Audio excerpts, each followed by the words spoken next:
There is a kind of knowing that refuses to be rushed, and most of what you have spent your life trying to pass on belongs to it. Not the facts, not the dates, not the doctrine you could hand over on a page. The other thing, the thing underneath the words that made the words worth anything. You know what I mean? Even if you can't name it. You've sat across a dinner table from someone you raised, someone who has your laugh, who remembers the same kitchen, and you've tried to explain something you hold with your whole life. Something about faith, or loyalty, or what it means to carry yourself a certain way. And the conversation went sideways before it really started. Not because you were wrong, not because they were hostile, but because something failed in the transmission. Something you cannot diagnose, which means you cannot fix. And here is the question I want you to hold for the next several minutes, because everything I'm going to say turns on it. What if the failure had nothing to do with the words you chose? What if you were trying to hand over something that, by its very nature, cannot be handed over that way? By the end of this, you will be able to name exactly what that thing is, and why the quiet life, the slow life, the life lived at depth rather than speed, is not a consolation prize for people who couldn't keep up. It is the only environment in which a specific, irreplaceable kind of knowledge can form at all. Let me give you the scene precisely. You are sitting with your adult child, home for the holidays maybe, or on a Sunday afternoon that seemed like a good opening. You want to talk about faith. Not argue about it. Talk about it. You have been thinking about this conversation for weeks. You have your reasoning organized, you know what you want to say, and somewhere in the first 10 minutes, something shifts. They are polite or they are not. But either way, you can feel the door closing.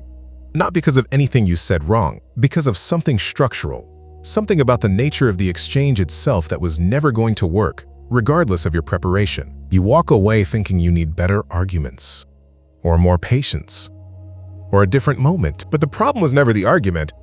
The problem is that you were trying to transfer knowledge that doesn't transfer that way. In 1962, a British philosopher named Michael Oakeshott published an essay collection called Rationalism in Politics. The book is not widely read outside of academic circles, which is a shame, because it contains one of the most practically useful distinctions in the literature on how human beings actually know things. Oakeshott argued that there are two entirely different kinds of knowledge. The first he called technical knowledge. It is explicit. It can be written down. It can be taught from a manual, learned in a course, communicated in a single conversation if the conversation is well organized. It lives in propositions, in knowing that something is the case. The second kind he called practical knowledge. It cannot be written down, not because it is vague or mystical, but because it is, by its nature, embedded in doing. It lives in the practitioner, not in the text. You acquire it not by being told, but by doing, over time, in the presence of someone who already has it. Oakeshott used a simple image. Think of the master craftsman. He has spent 30 years cutting, fitting, adjusting. He knows things about his material that no manual captures. Not because the manual is badly written, but because the knowledge itself cannot be extracted from the practice. Ask him to explain how he knows when the joint is right, and he will say something like, "You just feel it." That is not mysticism. That is a precise description of where that knowledge lives. Now here is what Oakeshott saw that most people miss. He was not simply saying that some knowledge is hard to teach. He was saying something sharper. Our civilization has quietly decided that only the first kind of knowledge is real.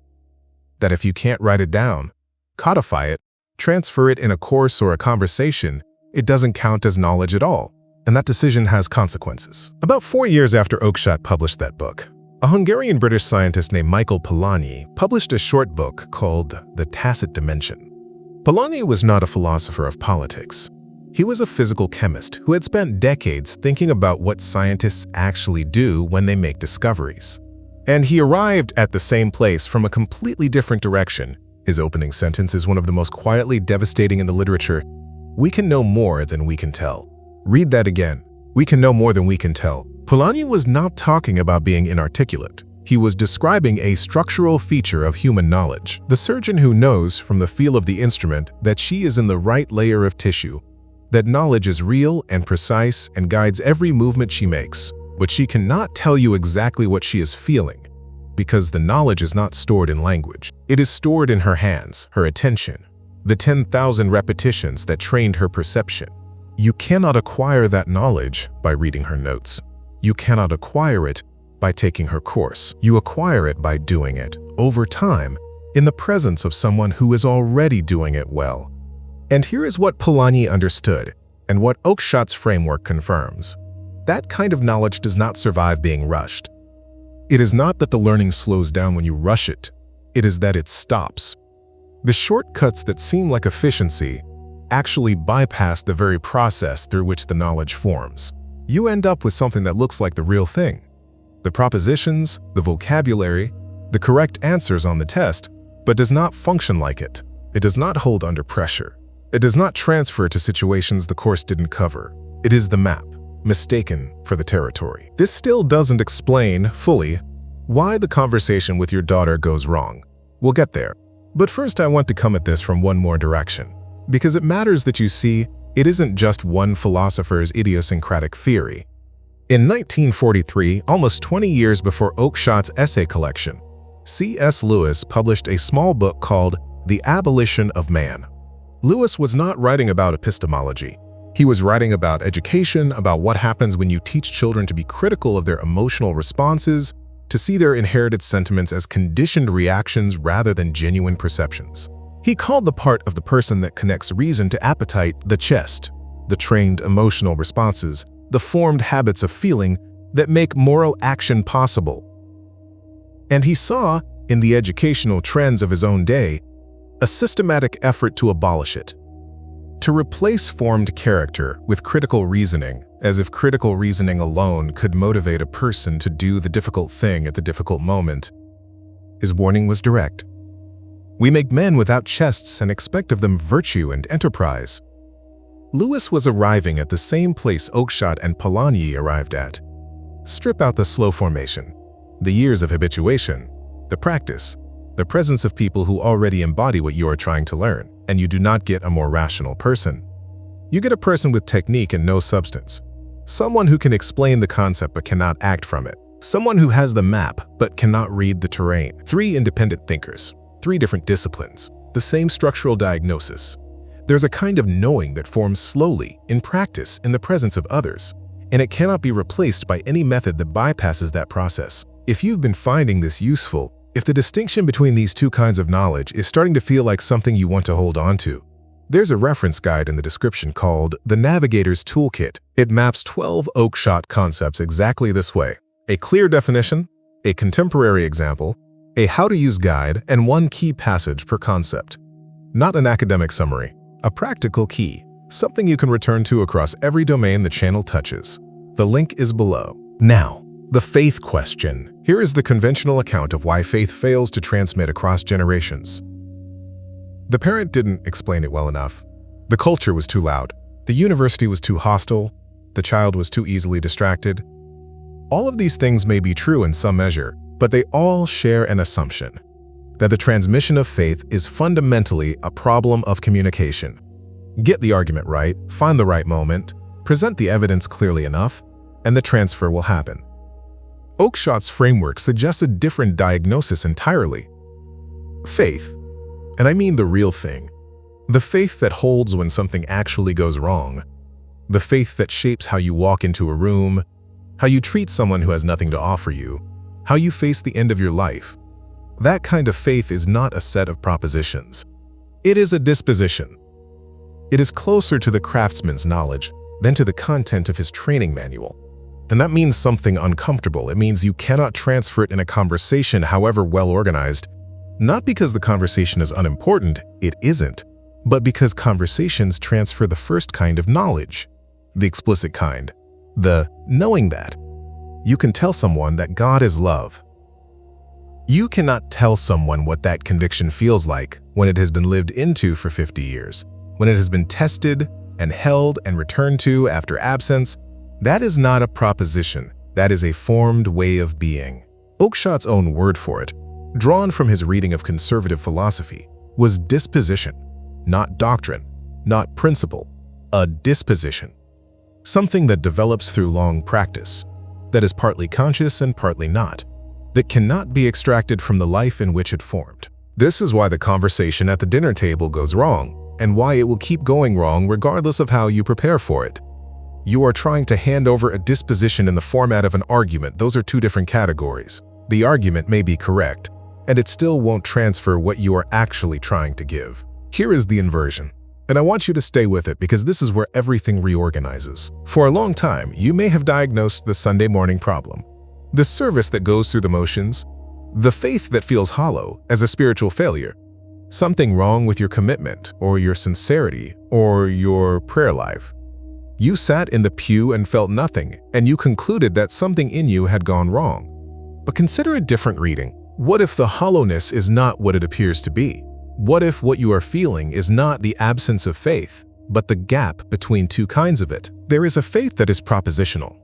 It is the faith you can defend in an argument, the faith that exists as a set of beliefs you hold and can enumerate. And then there is a faith that is dispositional, a faith that lives in your hands and your habits and your reactions, the faith that showed up before you were aware of it. That second kind formed slowly, over decades, in ways you did not choose and cannot fully describe. It is not less real. It is more real. It is the faith that actually does something when it is tested. What the modern moment has done, quietly, systematically, is train us to measure our faith by the first kind, by the feeling it produces, by the clarity of the argument we can construct for it.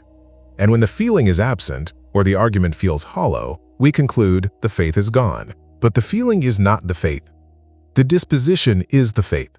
And dispositions do not announce themselves in the way that feelings do. They show up in what you do when you are not thinking about it. In the instinct to stay, in the refusal to quit, in the way you treat the person in front of you at the end of a long day when you have nothing left. That kind of faith was not formed by any single experience of clarity. It was formed by years of practice, by the ordinary repetitions of a life lived a certain way, by Sunday mornings, yes, including the hollow ones, by the ritual maintained when the feeling was absent, by the habit kept when it would have been easier to let it go. The hollow Sunday is not proof that the practice is failing. It is the practice. Aristotle had a word for this. In the Nicomachean Ethics, he used the Greek term hexis, usually translated as disposition or stable state. Virtue, for Aristotle, was not an insight you arrived at. It was not a conviction you came to hold. It was a hexis, a stable way of being that formed through repeated action over time. You became courageous by doing courageous things, repeatedly, until courage was no longer a choice you made, but a way you moved through the world. The quiet life, the life of sustained practice, repeated ritual, ordinary presence over decades, is not a slow path to the same destination as the fast life. It is the only path to a certain destination. There are things that can only be known by someone who has been present across 10,000 ordinary moments. Things that can only be formed in a person who has stayed. This is what the rationalist tradition, in Oakeshott's precise sense, cannot see. It keeps looking for the right method, the right program, the right curriculum. And the things it is trying to produce are, by their nature, what you get when you stop looking for the method and simply inhabit the practice. The transmission of faith to your children does not happen in the conversation. It happens in the 30 years they watched you before the conversation, in the way you came home after something went wrong, in the way you spoke about people who had hurt you, in the way you walked into a Sunday morning when you didn't feel like it. You cannot compress that into an argument. You cannot schedule it for efficiency. It happens at the speed of formation, which is to say, slowly, across time, through the ordinary. So here is what you now have words for. The quiet life is not about pace. It is not about doing less or moving slower or rejecting the demands of the world. It is about understanding what kind of knowledge you are actually trying to cultivate and creating the conditions in which it can form. Oakeshott saw something the rationalist age keeps missing. That civilization rests on knowledge that cannot be written down, transmitted in a course, or produced by finding the right argument. It rests on what has been slowly built, habitually practiced, lived into across generations. When you rush that, when you replace the long formation with the efficient transfer, you do not get the same thing faster. You get something that looks the same and functions entirely differently. The great irony is that the most important things in your life, the faith that held, the marriage that deepened, the children who carried something true, were not produced by your most efficient moments. They were produced by your most ordinary ones. The repeated breakfast, the maintained ritual, the conversation you had again even though you'd had it before. The Sunday morning you showed up to, even when you felt nothing. That was not inefficiency. That was formation. That was the only path to a certain kind of knowing. There is a question I want to leave you with, not to answer, but to carry. If the things you most want to pass on can only be transmitted through long practice, through ordinary presence, through inhabiting a life rather than arguing for it, what does that mean for how you spend the time you have left? Not as a judgment. As a clarification, the quiet life is not a consolation for the people who lost the race. It is the only environment in which certain irreplaceable things can grow. The craftsman knows this. Aristotle knew it. Oakeshott spent a career trying to say it precisely. And now you have words for it too. If there was a moment, a specific ordinary moment, not a dramatic one, when you first understood that the slow, repeated things in your life were doing something the fast ones couldn't, tell me what it was.